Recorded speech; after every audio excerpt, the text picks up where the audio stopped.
Yeah, not his wife though. Just the children. yeah. So he loses everything. Okay. Is it something that, like Job did something and he deserved this? No. Okay. And so it's this completely unfair setup, right?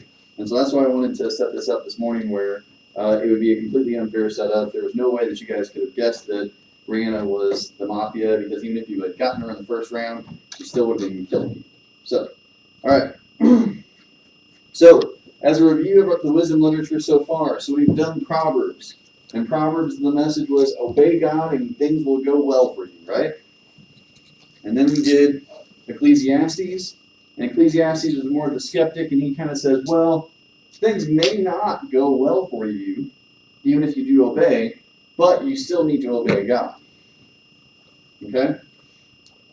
So, we're going to move into Job now, and so we're going to kind of get Job's perspective on the good life. If you guys remember from that first video, I talked about how each of these three books kind of gives that different perspective on the good life.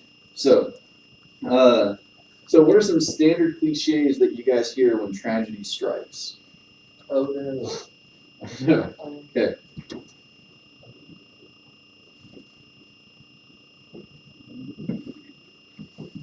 What else?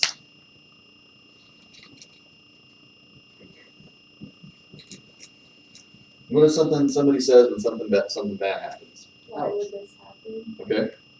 Why did this happen? And in particular, this kind of goes, why did this happen to me, right? Or we also get the variant of why did who gets blamed for it? God. Why did God let this happen? Right?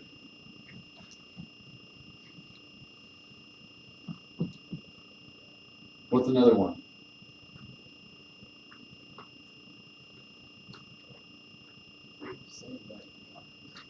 Yeah, God has a plan.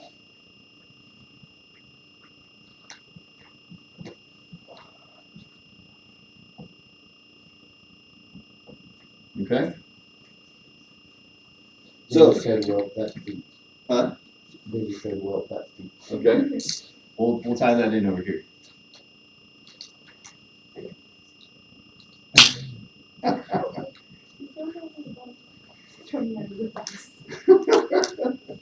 Okay. Yeah. So there are some standard things that get thrown out there, standard phrases, and in particular, why did God let this happen? Or God has a plan, right? And the thing that we have to remember is that when we say certain things like, particularly like God has a plan for this, or God intended for this to happen, when tragedy in particular strikes, the result is that we can get into this mindset that God intentionally puts us in harm's way to prepare us for the future. Okay? We get into this mindset that God intentionally puts us in harm's way to prepare us for the future. But Job kind of presents a different standpoint, because we already said, did Job learn anything from his experience? Does God tell him, this is why I put you through all this at the end of the book? No. And so what we see in Job is that God does intentionally put Job into harm, but it isn't to prepare him for the future.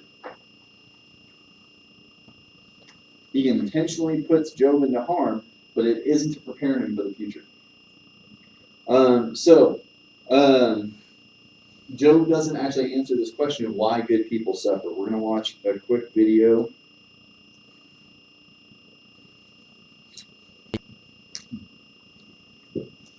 Book of Job. It's a profound and very unique book in the Bible for lots of reasons. The story is set in a very obscure land that's far away from Israel, Uz. The main character, Job, he's not even an Israelite, and the author, who's anonymous, doesn't even set the story in any clear period of ancient history. This all seems intentional, though. It's like the author doesn't want us to be distracted by historical questions, but rather to focus simply on the story of Job and on the questions raised by his experience of suffering. The book of Job has a very clear literary design. It opens and closes with a short narrative prologue and then an epilogue. And then the central body of the book is dense Hebrew poetry, representing conversations between Job and 4 dialogue partners called the Friends. These conversations are then concluded by a series of poetic speeches given by God to Job. Let's dive in and we'll just see how it works together. The prologue introduces us to Job, and we're told that he's a blameless, upright man who honors God. He's a super good guy. And then all of a sudden, we're transported into the heavenly realms, and God is holding court with his staff team. It's a very common image in the Old Testament describing how God runs the world. And among the heavenly beings is a figure called the Satan, which in Hebrew means the accuser or the prosecutor. And it's like we're watching a court scene. God presents Job as a truly righteous man. And then the accuser challenges God's policy of rewarding righteous people like Job. He says, the only reason Job obeys you is because you bless him with prosperity. Let Job suffer. Then we'll see how righteous he actually is. And then God agrees to let the accuser inflict suffering on Job. Now, it's at this point in the story that most of us go, what? Why did God do that? And then we assume that this book is going to answer that question, why God allows good people to suffer. But as you read on, the book doesn't answer that question. Nothing in the book ever answers that question. The prologue is setting up the real questions this book is trying to get at. Questions about God's justice and whether God operates the universe according to the strict principle of justice. And the response to those questions comes as you read through to the end of the book, not at the beginning. The ultimate reason for Job's suffering is simply never revealed. So the prologue concludes with a suffering and bewildered Job, who's rebuked by his wife, and he's approached by 3 friends who are going to try and provide wisdom and counsel. Their names are Eliphaz, the Temanite, Bildad, the Shuhite, and Zophar, the Naamathite. They're all non-Israelites like Job. And they represent the best of ancient Near Eastern thinking about God and suffering and the human condition, and this moves us into the main part of the book. First, Job speaks. And this is how this section of the book works. First, Job is going to speak, and then they'll follow a response from a friend. Then Job will respond to that friend. Then another friend will respond to Job's response, and so on back and forth for 3 cycles. And this whole debate is focused on 3 questions. Is God truly just in character? And does God run the universe on the strict principle of justice? And if so, then how is Job's suffering to be explained? As we're going to see, Job and the friends, they're working from a huge assumption about what God's justice ought to look like in the world. Namely, that every single thing that happens in the universe should operate according to the strict principle of justice. So if you're a wise, good person and you honor God, good things will happen to you. God will reward you. But if you're evil and stupid and do sinful things, bad things will happen to you. God will punish you. Now, Job's constant argument throughout his speeches is this. First of all, that he's innocent, and so the implication of that is that his suffering is not a divine punishment. Now we know from the prologue, both of these things are true. Remember, God himself said, Job is righteous and blameless. And so Job concludes his argument by accusing God. God either doesn't run the world according to justice, or even worse, God himself is simply unjust. The friends, on the other hand, they beg to differ. Their argument is that God is just. The implication being that God always runs the world according to justice in this way. And so they conclude by accusing not God, but Job. Job must have done something really, really bad for God to punish him like this. They even start making up possible sins that Job must have committed. Job protests to all of this. In fact, he gets so fed up with the friends that he eventually just gives up on them. He takes up his case directly with God. Now, something to be aware of is that Job, he's on an emotional roller coaster in these poems. He used to think that God is just, but now he can't reconcile that with his suffering. And so in some outbursts, Job, he'll accuse God of being a bully. Once he even declares that God has orchestrated all the injustice in the world. But the moment he utters that thought, he's terrified of it because he wants to hope and believe that God is truly just. Job is all over the place in this section. And so he makes one last statement of his innocence, and then he demands that God show up personally to explain himself. Now it's at this point that a surprise friend shows up, Elihu the Buzite. Now, he's not an Israelite, but he does have a Hebrew name. And Elihu, he has the same assumption as Job and the friends. He argues that God is just, and that implies that God always operates the universe according to justice. But then Elihu draws a more sophisticated conclusion about why good people suffer. It may not be punishment for sin in the past. God might inflict suffering as a warning to help people avoid sin in the future. Or God might use pain and suffering to build character or to teach people valuable lessons. Elihu doesn't claim to know why Job is suffering, but one thing he is certain of: Job is wrong to accuse God of being unjust. Job doesn't even respond to Elihu, and the dialogues come to a close. It's like the wisdom of the ancients has been spent, and the mystery remains. And then, all of a sudden, God shows up in a whirlwind, and he responds to Job personally.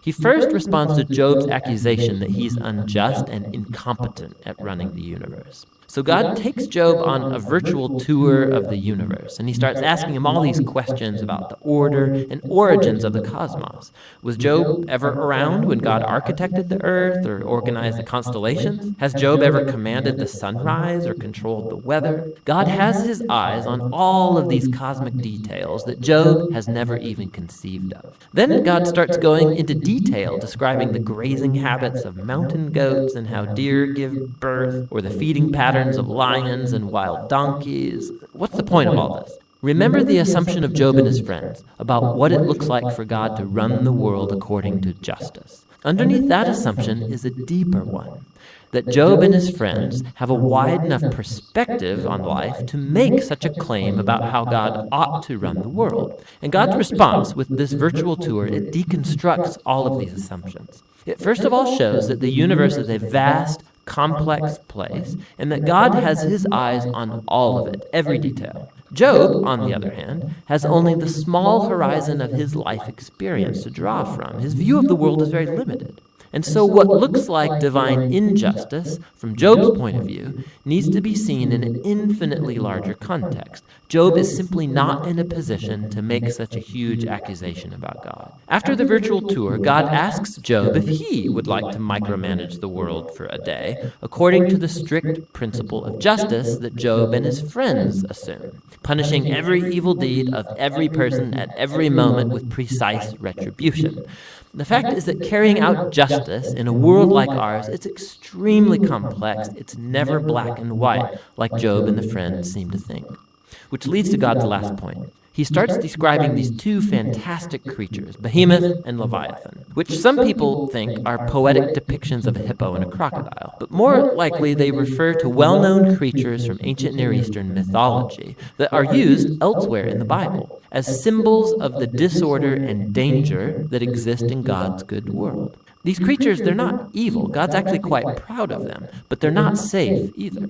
The point is that God's world is amazing and very good, but it's not perfect or always safe. God's world has order and beauty, but it's also wild and sometimes dangerous, just like these two fantastic creatures. And so we come back to the big question of Job's suffering. Why is there suffering in God's world? Whether it's from earthquakes or wild animals or from other humans, God doesn't explain why. What he says is that we live in an extremely complex, amazing world that at this stage, at least, is not designed to prevent suffering. And that's God's response. Job challenged God's justice. God responds that Job doesn't have sufficient knowledge about our universe to make such a claim. Job demanded a full explanation from God, and what God asked Job for is trust in his wisdom and character. And so, Job responds with humility and repentance. He apologizes for accusing God, and he acknowledges that he's overstepped his bounds.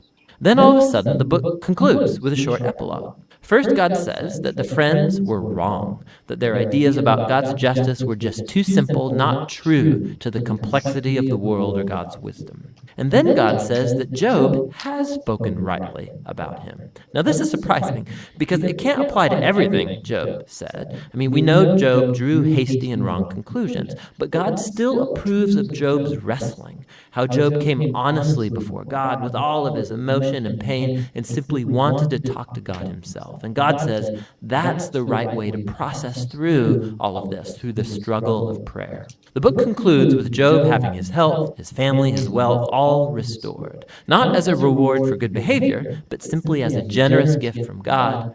And that's the end of the book. So the book of Job, it doesn't unlock the puzzle of why bad things happen to good people.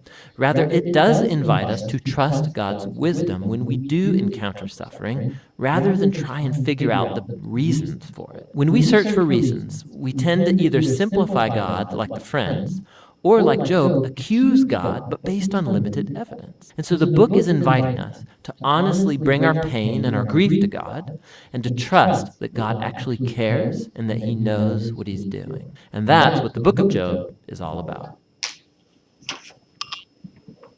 Okay. So, all right, so one of the big points that the video talks about is that God is too great for us to understand. That it's simply impossible for us to understand exactly what he's doing with every single thing that goes on in this world. And so we can try and come up with a reason why God would do something like this. We might go through something, and then later on down in life, we might be able to help somebody else out because of the suffering that we encountered, and we might be able to say, well, maybe that's why God had me go through that. The truth of the matter is that we don't know. We don't know why God has different things happen. We don't even know if God is necessarily the instigator behind each and every cause of suffering that occurs in this world. Like they said at one point, we live in an amazing, complex world that is not designed to prevent suffering. Okay?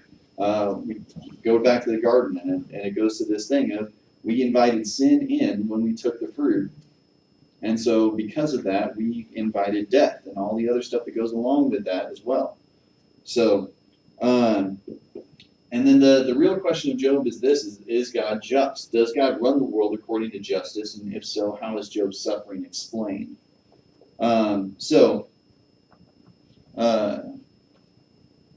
Give you guys a second to write that down. But while you guys are writing that down, so just to kind of refresh, so we said Proverbs, the purpose of that book was to say, obey God and things will go well. Ecclesiastes kind of refines that argument and says, things may not go well, but you should still obey God because obedience to God is the only thing that really matters in this life anyways. And then Job's going to present us with a more refined version of the same argument, basically. It still is going to emphasize obedience to God and trust in God, but it's going to be a little bit more refined. So what Job says is that when you encounter trials, trust in God. You don't know what he is doing or how he will use this event. Okay? Because, again, we just have no idea what God is going to do with the stuff that we experience. And so, like we pointed out just a little bit ago and a few slides back was the point that, what was the note? I lost my train of thought here. Let me see your notes real quick. What was the thought? Yeah, I don't remember where I was going. I lost my train of thought. Sorry. Anyways, okay. So, did anybody find anything in Job 1 through 2 this past week that you found interesting?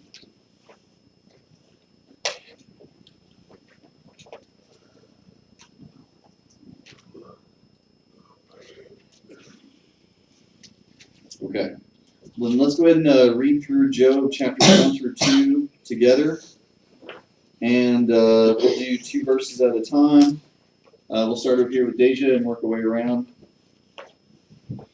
Job 1, 2, 2. Yep.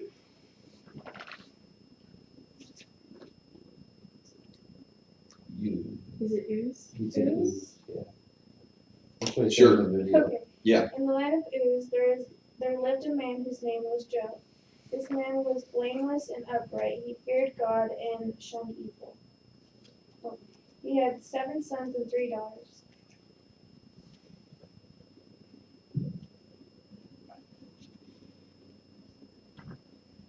Sorry. It's all right. And he owned 7,000 sheep, 3,000 camels, 500 yoke of ox, and 500 donkeys, and had a large number of servants. He was the greatest man among all the people of the east. His son used hold feasts in their homes and on their birthdays, and they would invite their 3 sisters to eat and drink with him. When the period of feasting had run its course, Job would make arrangements for them to be purified. Early in the morning, he would sacrifice a burnt offering for each of them, thinking, "Perhaps my children have sinned and cursed God in their hearts." This was Job's regular custom. One day, the angels came to present themselves before the Lord, and Satan also came with him. The Lord said to Satan, Where have you come from? Satan answered the Lord, from roaming throughout the earth, going back and forth. When the Lord said to Satan, Have you considered my servant Job? There is no one on earth like him. He is a blameless, upright, a man who fears God and shuns evil. Does Job fear God for nothing? Satan replied. Have you not put a hedge around him and his household and everything he has? You have blessed the work of his hands, so that his flocks and herds are spread throughout the land. So now stretch out your hand and strike everything he has, and he will surely curse you to your face. The Lord said to Satan, Very well then, everything he has in your power, put on the man himself, do not lay a finger. Then Satan went out from the presence of the Lord.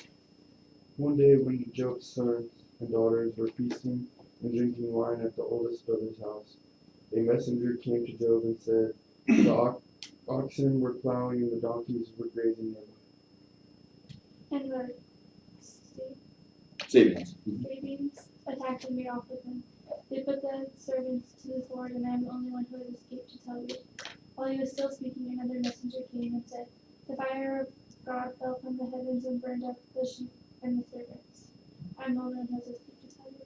While he was still speaking, another messenger came and said, The Chaldeans Sure. formed 3 raiding parties and swept down on your camels and made off with them. They put the servants to the sword, and I am the only one who has escaped to tell you. While he was still speaking, yet another messenger came and said, Your sons and daughters were feasting and drinking wine at the oldest brother's house. When suddenly a mighty wind swept in from the desert and struck the 4 corners of the house. It collapsed on them, and they are dead. And I am the only one who has escaped to tell you. At this, Job got up and tore his robe and shaved his head. Then he fell to the ground and worshipped. And he said, And I'll just go ahead and read through chapter 2 as well. We've got the VBS meeting here right after class. So Job says, Naked I came from my mother's womb, and naked I will depart. The Lord gave, and the Lord has taken away. May the name of the Lord be praised. In all this, Job did not sin by charging God with wrongdoing. On another day, the angels came to present themselves before the Lord, and Satan also came with them to present himself before him. And the Lord said to Satan, Where have you come from? And Satan answered the Lord, From roaming the earth throughout the earth, going back and forth on it. Then the Lord said to Satan, Have you considered my servant Job? There is no one on earth like him. He is blameless and upright, a man who fears God and shuns evil, and he still maintains his integrity, though you incited me against him to ruin him without reason. Skin for skin, Satan replied. A man will give all he has for his own life. Then now stretch out your hand and strike his flesh and bones, and he will surely curse you to your face. The Lord said to Satan, Very well then, he is in your hands, but you must spare his life. So Satan went out from the presence of the Lord and afflicted Job with painful sores from the soles of his feet to the crown of his head. And then Job took a piece of broken pottery and scraped himself with it as he sat among the ashes. His wife said to him, Are you still maintaining your integrity? Curse God and die. He replied, You are talking like a foolish woman. Shall we accept good from God and not trouble? In all this, Job did not sin in what he had said. When Job's three friends, Eliphaz the Temanite, Bildad the Shuhite, and Zophar the Naamathite, heard about all the troubles that had come upon him, they set out from their homes and met together by agreement to go and sympathize with him and comfort him. When they saw him from a distance, they could hardly recognize him. They began to weep aloud, and they tore their robes and sprinkled dust on their heads. Then they sat on the ground with him for 7 days and 7 nights. No one said a word to him because they saw how great his suffering was. All right. So, anything in particular that caught your attention as we were going through that?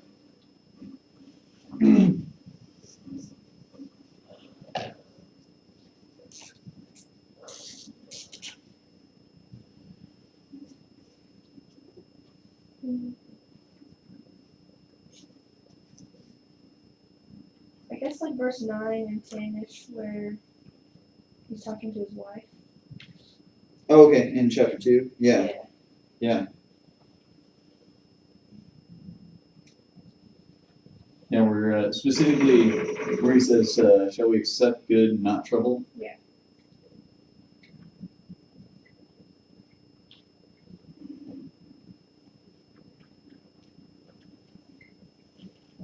Yeah, because I mean, that's kind of an odd thing to say, isn't it? I mean, we would usually just assume that God provides the good things and, you know, that the trouble wouldn't come from him. And that's an interesting statement to make, especially something of that nature. And it really just shows you just how deep his trust in God, especially at that point in particular, was that he could make a statement like that. So, yeah. Anything else? I like chapter 1, verse 21. It says, naked I came from my mother's womb, and naked I will depart. The Lord gave, and the Lord has taken away. May the name of the Lord be praised. Yeah. Gave and then took away. Yeah.